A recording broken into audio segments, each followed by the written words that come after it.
রাস্তাটা গর্ত হয়ে গেছে না সামনে। শিং মাছ আনছি, শিং মাছের জল দাও তো আমাদেরকে বাসে। শিং মাছ আনছো আবার? শিং মাছ আনছি খাওয়ার জন্য। জিয়া রাখবো না? যাও যাও ওই পাশে নিয়ে যাও। নিয়ে গেছি দেখি শিং মাছ আনছি বলে। স্পেশাল খাবার ওই যে লতি নিয়ে আসলাম, বুঝছো তো? অনেকদিন ধরে তো লতি খেতে ইচ্ছা করে, লতি তো এখন পাওয়া যায় না। আজকে দেখলাম মোটা মোটা সাইজের ভালো ভালো লতি উঠছে। কত করে কেজি বলো? 40 টাকা কেজি। 60 টাকা লতি নিয়ে আসলাম। 40 টাকা কেজি? এই লতিটা আবার ভালো। জায়গা এই লতিটা দিয়ে শুটকি মাছ রান্ধে মা। একদিনকে শুটকি মাছ রান্না করতে হবে, আরেকদিনকে মাছ দিয়ে ঝোল করে দিতে হবে। মিষ্টি কুমড়া নিয়ে মিষ্টি কুমড়া তো ঘরে একটা আছে। আছে, এটা ভালো দেখলাম। একটু কালারটা দেখো না কি টেস্ট। কালারটা তো খুব সুন্দর, মানে দেখেই মনে কাঁচাই খাওয়া যাবে। ওই জন্যই সেই সুন্দর। নিয়ে আসলাম, 10 টাকা দাম। এখনকার মিষ্টি কুমড়া এরকমই হবে। বর্ষার দিনে এগুলো মনে করো চৈত্র ফাল্গুন মাসে মাঠে হয়, ওগুলো উঠায় আর রাখে ঘরে। প্রচুর লতি, কাঁচা লঙ্কা আর লঙ্কার এখন কিন্তু খুব দাম বর্ষার দিন। শিং মাছটা বার করবি, ওইটা আবার কি নিয়ে আসছে? এই যে শিং মাছ, এটা জলে জিয়াইতে লাগবে। না না, ওইটা আবার কি মাছ? সাদা সাদা। এটা মনে হয় এটা পমফ্রেট ও মাছ আনছে। বাপ রে, সেই মাছ আনছো তো মা? আপনাদের দাদার শরীরটা বেশি ভালো না, তো শিং মাছ নিয়ে আসছে। বলছে জিয়া রেখে দিবা, আমাকে 2-3টা করে ঝোল রান্না করে দিবা, একদম মাথা জিরা বাটা দিয়ে নিয়ে আসছে। পেঁপে দিয়ে রান্না করলে ভালো হবে। হ্যাঁ, ছোট ছোট। হ্যাঁ, এত ছোট কেন? লোকাল শিং। 800 টাকা কেজি করে নিয়ে আসলাম। লোকাল লোকাল তো। লোকাল শিংয়ের তো দাম আছে। তুমি যে ওকে বাসা বাগা, আর এই পমপ্লেটের মাছের দাম যে এত, 800 টাকা কেজি। 800 টাকা কেজি পমপ্লেট? আমি ওটা একটু মানে কম দামেরটা নিয়ে আসলাম, মানে এটা একটু সাইজটা ছোট, আর বড় যেটা ওটা 800 টাকা কেজি। খাসির মাংসের মতনই তো খাসির দাম। মাংসের দাম সমান দাম। হ্যাঁ, সমান দাম। 1 কেজি আনছো নাকি আধা কেজি? 3 পোয়া। 3 পোয়া লোকাল শিং, একদম ছোট ছোট। ছোট দাই দিকে নিয়ে আসলাম, বড়টা আনলাম না। জায়গা পেঁপে দিয়ে 2-3টা করে প্রতিদিন ঝোল করে দিও, বুঝলা? তুমি ছোটগুলা বাইছে আনছো, ছোটগুলা তো তাহলে একটু দাম কম আর হবে। একই সাইজের সবগুলা, মানে একটা জায়গায় সবাই এগুলাই নিচ্ছে, আর যেগুলা বড় বড়টা আবার আলাদা গামলায় রাখছে। তো এটা সাইজটা ভালো লাগলো, 2-3টা করে রান্না করলে ওটা খাইতে ভালো লাগবে। ছোটটাই ঠিক আছে। জল দিই।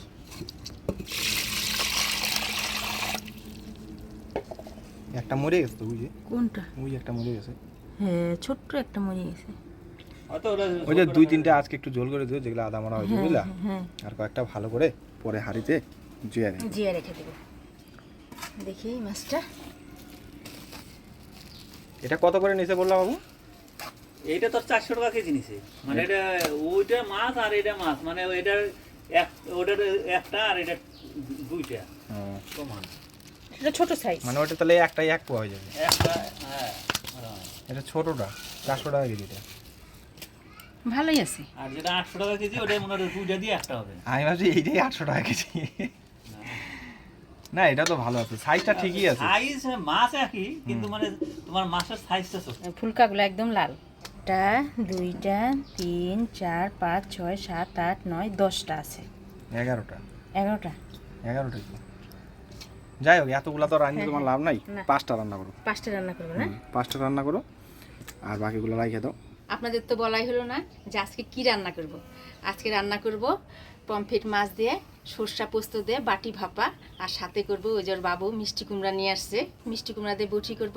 তো সম্পূর্ণ ভিডিওটা দেখতে থাকেন। তো সবার প্রথমে মাছগুলো আমি কাটে নিই। আজকে কিন্তু সব মাছই রান্না করব না, কিছুটা মাছ রাইখে দিব আর কিছুটা মাছ রান্না করব। আজকে আবার ওর কর্তার নিরামিষ আছে, আবার ওর বাবুর জন্য আবার আলাদা করে একটু শিং মাছের ঝোল করব। আমরা 3 জনই খাবো। আর বুড়ি তো গেছে শিলিগুড়ি, বুড়ি আসলে তো ভালোই হতো। মেয়ের বাড়ি গেছে, বুড়ি মনে হয় কালকে আসবে। কালকে আসবে। আমি জিজ্ঞেস করলাম তো, বললো যে কালকে আসবে। কাকি বললো? হ্যাঁ। পমপ্লেট মাছ, রূপচাঁদা মাছ কিন্তু দেখতে অনেকটা কাটিং দিয়ে একই, তাই না?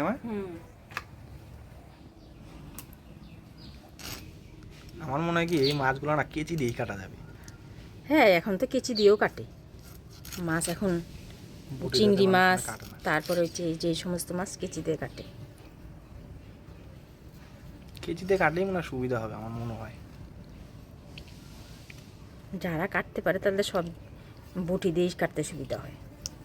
আমার কাছে তো বটি দিয়েই সুবিধা লাগলো। মাছগুলো সব কাটে নিলাম, এবার পরিষ্কার করে ধুয়ে নিই।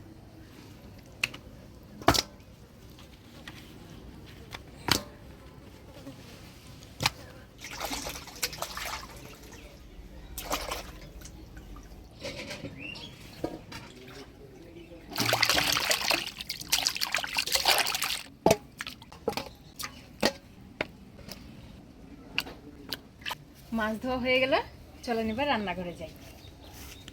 মাছ ধুয়ে নিয়ে আসলাম, মাছটা মাখানোর জন্য মশলাপাতি সব করে নেই। এখানে দেখেন আমি সাদা সরষা, কালো সরষা, পোস্ত নিছি, 2টা কাঁচা লঙ্কা আর লবণ দিয়ে একসাথে বেটে নিব। দিয়ে দিচ্ছি পোস্ত, 2টা কাঁচা লঙ্কা, লবণ দিয়ে একসাথে বেটে নিই।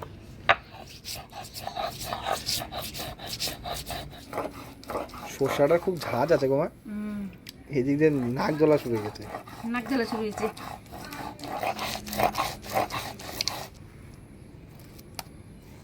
সরষা পোস্ত আমি বাইটে নিলাম, মাছটা মাখাই নেব ভালো করে।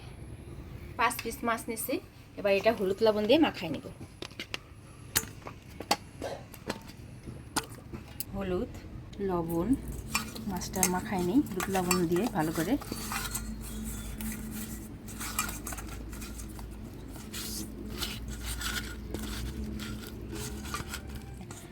মাছটা কেঁচা নিতে ভুলে গেছিলাম, তা আমি বটি দিয়ে দেখেন সুন্দরভাবে কেঁচা নিলাম। এর মধ্যে হলুদ লবণটা ঢুকবে, বেশ খাইতে ভালো লাগবে। মাছটা হলুদ লবণ দিয়ে ভালো করে মাখা নিলাম। এবার দিয়ে দেবো সরষা পোস্ত বাটা, এবার দিয়ে দিব সরষার তেল, দিয়ে মাছটার সাথে ভালোভাবে মাখাই নিব। বাটিটার মধ্যে আমি অল্প সরষার তেল লাগাই নিব। টিফিন বাটিটায় মাছগুলা, মাখানো মাছগুলা দিয়ে দিব, একটা একটা করে ভালোভাবে সাজিয়ে দিই। দেখেন মাছটা আমি কিন্তু মাখাই নিছি বেশ সুন্দর সরষা পোস্ত দিয়ে।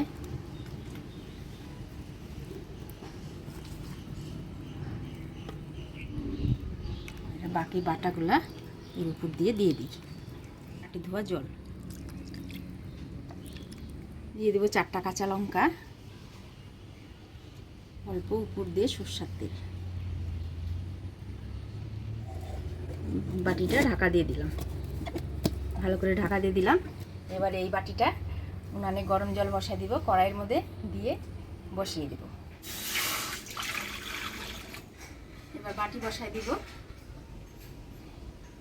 এবার ঢাকা দিয়ে জাল দিব। মাছটা ভাবা হোক, ততক্ষণ আমি মিষ্টি কুমড়োটা কাটি নিই। মিষ্টি কুমড়া কালারটা দারুণ আছে গো বাবু। এই মিষ্টি লাগবে মনে হচ্ছে।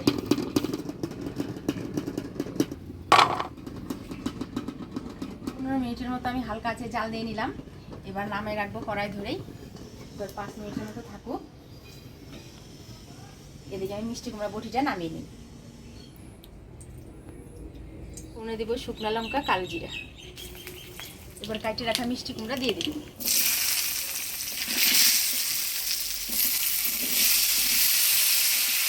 দিয়ে দেবো হলুদ লবণ, দিয়ে দেবো ফাঁকা রাখা কাঁচা লঙ্কা, দিয়ে দেবো সামান্য চিনি,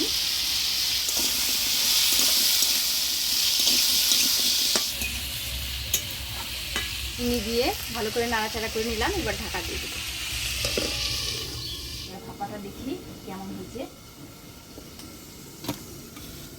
সেই গরম তো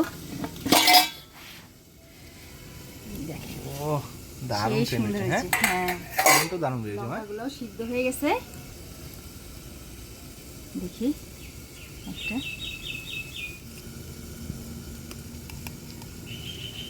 ও সেই সুন্দর সিদ্ধ হয়েছে, আর সেন্টও কিন্তু ঘামা বের হয়েছে। সেন্টটাও কিন্তু খুব সুন্দর বের হয়েছে, একদম ঝাঁস।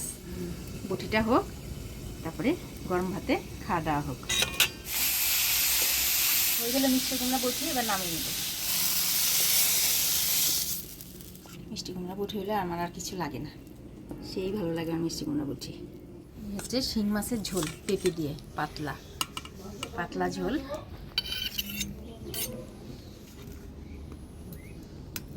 আর এই যে রান্না করছি শস্য পোস্ত দিয়ে হচ্ছে পমফ্রেট মাছের ভাপা। একটা খাই দেখো।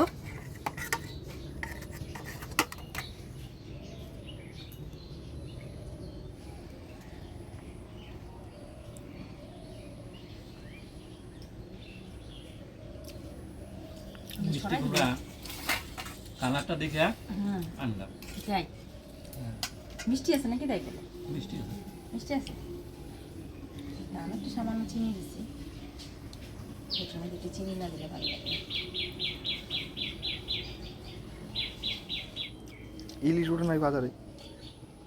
ইলিশ উঠছে, ইলিশের দাম অনেক বেশি, 1000 টাকা কেজি এইরকম সাইজের। ছোটটা ছোটটা না, মানে মিডিয়ামটা। ইলিশ খাই না সেই কতদিন হয়ে গেল। এই সুস্থিতে খাওয়া হচ্ছে ইলিশ মাছ। আনবো নি, আজকে নিয়ে আসতাম, ভাবতেছিলাম এগুলো বাদ দিয়ে ইলিশ নিয়ে ইলিশ আসতাম। মাছটাই নিয়ে আসতাম। কিন্তু ওই 1000 টাকা পায়, ওইটা হচ্ছে তোমার কত বলো তো, ওইটা হচ্ছে 600 টাকা কি 700 টাকা ইলিশ হলে ঠিক আছে, আর বড়টা তোমার 1200 টাকা।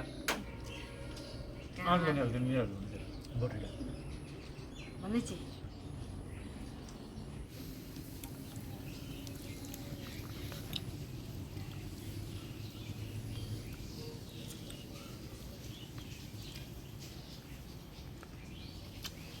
দারুণ হয়েছে তো, খুব স্বাদ হয়েছে। কারণ এগুলো মাছ তো আমরা খুব কম খাই, হ্যাঁ এই মাছটা আমরা খুব কমই খাই। খুব কম খাই।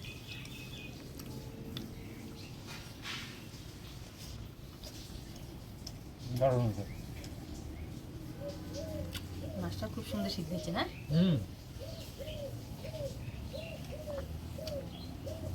তিন বাটিতে ভাপা রান্না করছি, বুঝেছো? টিফিন হচ্ছে। হ্যাঁ বাহ, আবার ওই তুমি যে রান্নার মাস্টার। ওরে বাবা, আমি এখন রাস্তা- আপনাদের দিদি আছে না, আমাকে রান্না করে খুব মানে হাইয়া জীবন বেড়েই মানে শান্তি পাইলাম। কি আমি বলবো বলি মানে, রাস্তা রান্নার মাছটা। হ্যাঁ, রান্নার মাস্টার কি, আমার তো মানে খুবই স্বাদ লাগে তোমার হাতের রান্না, আর খাইয়া তো জীবন চলে যাচ্ছে আস্তে আস্তে, আর প্রশংসা করার শেষ নাই। আজকে পমফ্রেট মাছের বাটি ভাপা রেসিপিটা কেমন লাগলো অবশ্যই কমেন্টে জানাবেন। ভিডিওটা ভালো লাগলে লাইক শেয়ার করবেন। দেখা হচ্ছে পরবর্তী ভিডিওতে। ভালো থাকবেন, সুস্থ থাকবেন।